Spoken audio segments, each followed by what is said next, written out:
Good afternoon, everyone. This is the second piece of work that I'm going to talk about on the BASE-II project. Firstly, I would like to give a great thanks to some of the people that are involved in this, that are in the room right now, in particular Ashik, Mark and Jayan, and I think there are a few others here as well. So just a brief breakdown of what I'll go through. I'll first give a few props to the actual project itself and the wider context. Then I'll talk about the particular application that we're working on and the problems posed by it. And then the solution and some of the things that we got wrong to begin with, but then I think we're heading in the right direction now. So the BASE-II project, which is the Blueprinting AI for Science at Exascale, broken into 4 work projects itself. We're actually focusing on the second one, which is the convergence between AI and HPC, and how can we actually find problems involving AI that can leverage HPC and get the best out of it, basically. So the problem. This is very much an astrophysics cosmology problem. I'm certainly not an expert in this field, but basically we're trying to simulate large-scale cosmology models of sometimes the entire universe. But the problem is that very small scales, and this is a relative term, very small scales in terms of the universe as a whole, play a big part in the wider scale dynamics of the universe. And one example of these is what's called an active galactic nuclei, where the black hole that we think is at every galaxy that we can see occasionally accretes material into the black hole and then emits these jets of high relativistic velocity winds essentially into the intergalactic medium, and then they have an effect on the extra dynamics that play within galaxies and the cosmic web itself. So in a nutshell, the jet dynamics play a crucial role in these large-scale cosmology simulations. They're far too expensive to simulate in high resolution within these large-scale simulations. But when we try and do low resolution simulations of them, a lot of the physics is missed. There's quite a few truncation errors to try and give a very quick description of what's happening, but they're not quite as good as obviously running it in high resolution. And a secondary issue is that when we try and downscale these high resolution simulations, there's a few issues with that as well, and I'll point those out as we go along. So what we do have are snapshots of different variables. So for example, density is the plot that I'm showing on the screen right now, but we've got energy, the velocities, pressure is involved as well. And we've got snapshots in time of the dynamics of these jets as they evolve for different parameter settings of the environment.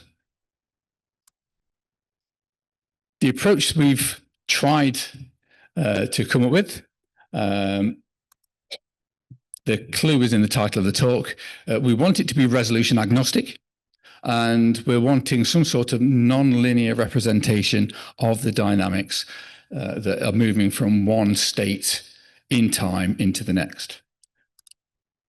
So that's as complicated as the mathematics are going to get today.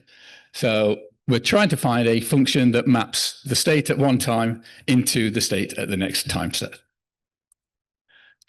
So we're using these sequence of snapshots in time, and we're trying to learn some sort of mapping to get it to a representative state in the next time step, but at a resolution that we want. So what I do want to point out is a key phrase that I don't think anyone else has coined, but it's the pixel premium that these cosmology simulations have, that we're trying to make sure that we get the best book out of every pixel that these simulations are covering, that are the most representative for the physics that are taking place.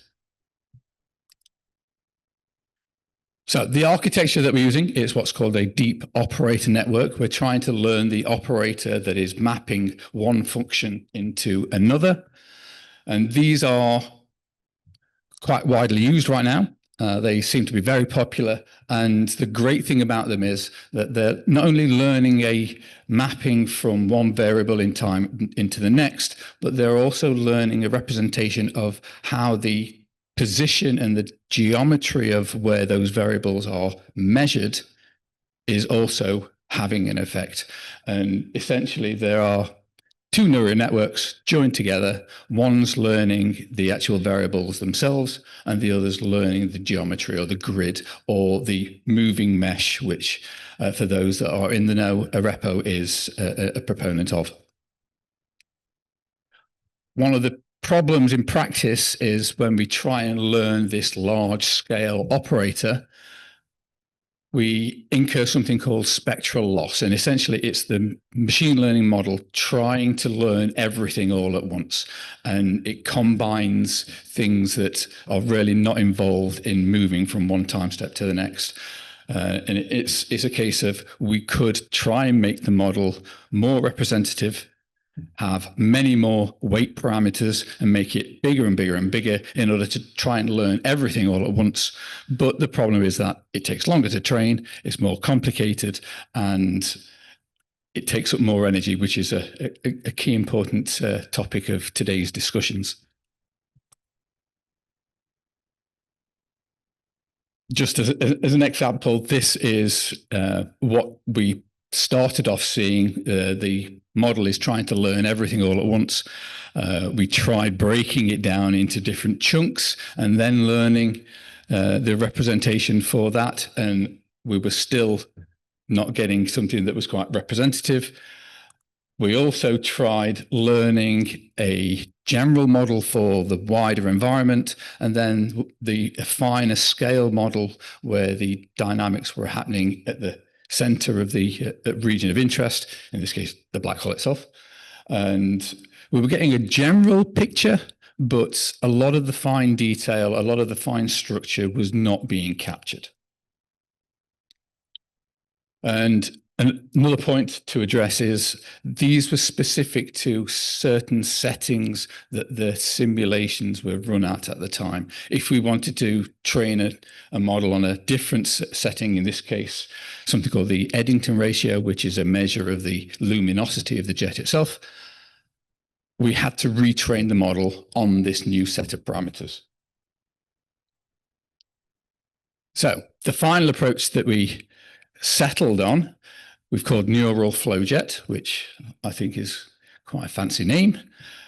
It's still using the same deep operator network architecture. So there's a trunk network, there's a branch network, but in this case, we've separated the branch network into a spatial part and then a parameter part, and then we combine them all together, decode them, and then output a image that is representative of the high resolutions that we're training it on, but at a lower resolution, or in this case, we could actually do it at a higher resolution if we wanted to, and we can also do it on any sort of spatial grid.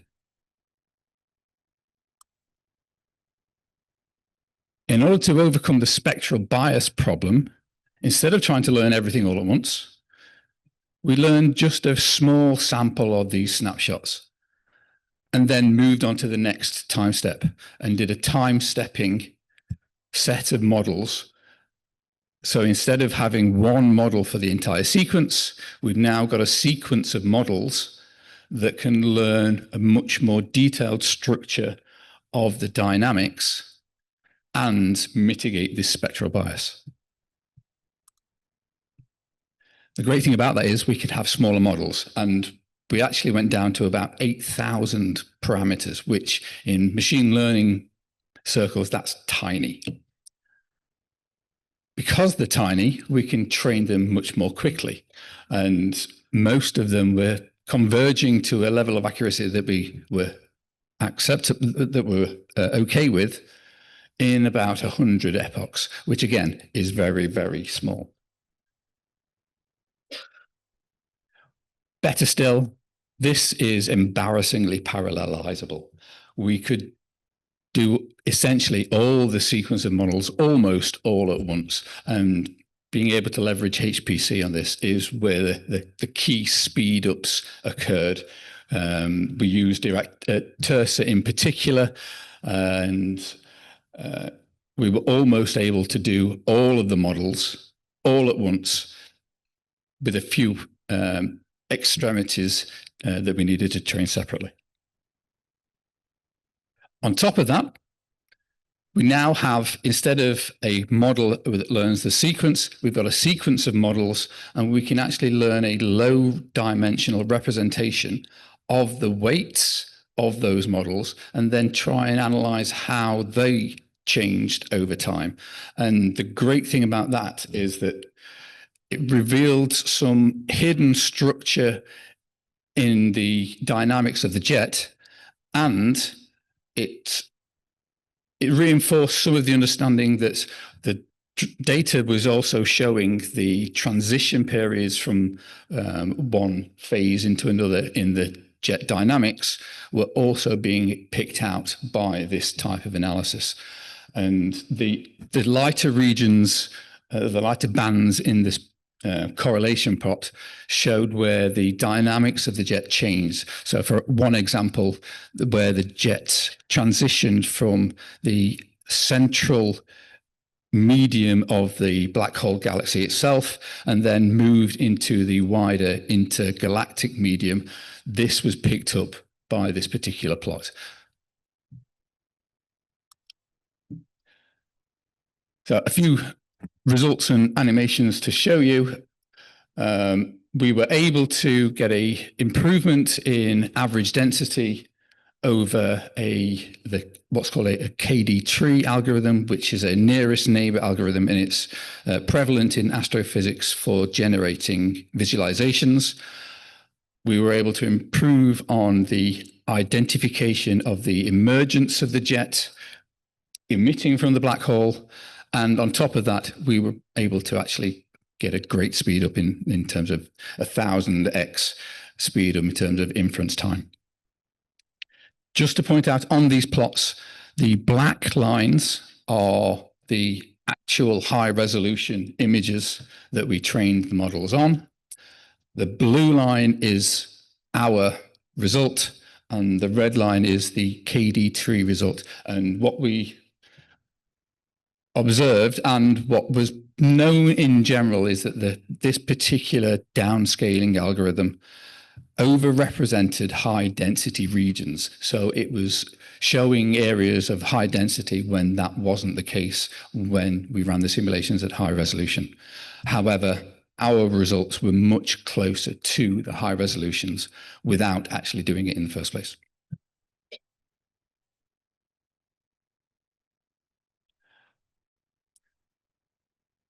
Now, this is hopefully going to prompt some discussion for the panel that's to come, but we also achieved a step change in the distribution of errors between our approach and the KD tree algorithm. And I'm keen to try and prompt this because this is then going to lead on to methods that we're moving into next in terms of uncertainty quantification. And there's a particular approach that our team are interested in pursuing called conformal prediction, which I'll just bring up on my final slide. It requires certain statistical conditions to be met.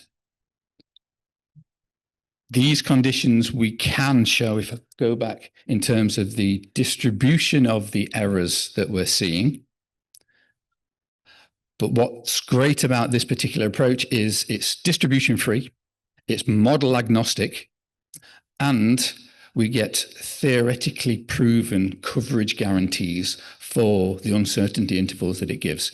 And this, I think, is then going to be the next step of where this work goes. We're really wanting to push this in this direction to show that we can give results that are not only accurate, we can say that they're accurate to a theoretically proven bound, and we can then focus on reducing those bounds as much as possible. And I wasn't keeping an eye on time, but if there's time for questions, please feel free.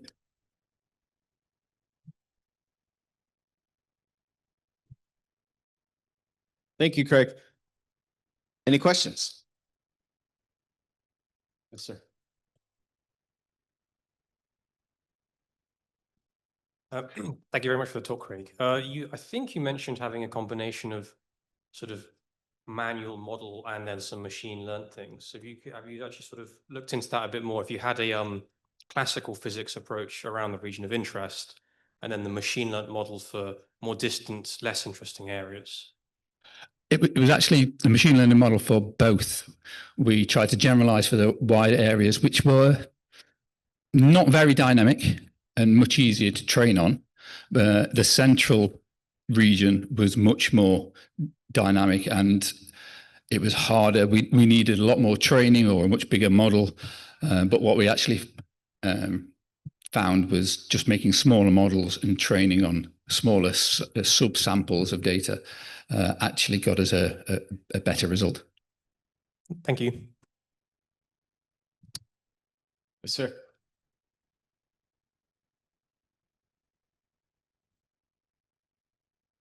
Interesting talk. Now, that is absolutely not my domain, but what is my domain is DFT, density functional theory, and you've got more or less a similar problem. So that echoes a little bit what the previous person asked. In DFT, you've got a region of interest where you want to have the electron density fairly accurate, and then outside, you don't care much about it. You've got the same problem here. What people try to do in DFT is what I call an adaptive grid approach. So outside, where you don't care, you've got a very coarse grid. Inside, where your problem is, you've got this fine, superfine, and ultrafine grid, which is basically what has been asked. So if you use machine learning to find out where are the regions of interest, and then basically in your algorithm say, okay, this is coarse, I'm using a very coarse approach here. This is ultrafine, I'm using really nitty-gritty bits. And because you've got machine learning, you should be able to see how that grid is moving. How about that, if that makes sense? Absolutely. A repo itself is a moving mesh solver, for want of a better word. And then being able to use where those, we could consider the size of the cells as a threshold for where we'd want to train our models on, and anything else that's at a larger size we could forget about or just have some sort of generic model. Yes, that's a really interesting approach. More questions?